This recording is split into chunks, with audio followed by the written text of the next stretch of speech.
有一個葡萄園主人，一清早就請咗啲工人嚟做工，講好工資係1錢銀子。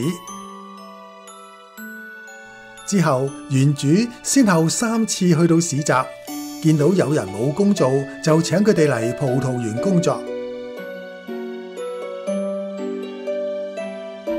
最後到咗挨晚，主人見到仲係有人冇工做，就都僱傭埋佢哋啦。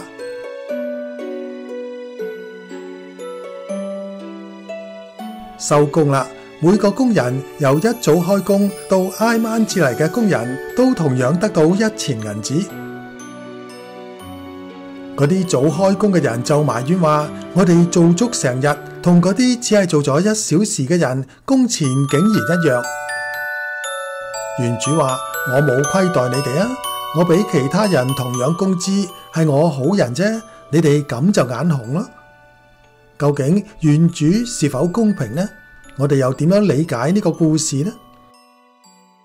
原來呢個係耶穌所講嘅天國比喻，重點並不在於工資多少。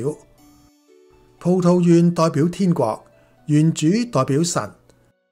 園主對工人一視同仁，就等於神對每個信佢嘅人都給予同樣嘅慈愛同埋恩典，並不因信主時間長短而有分別。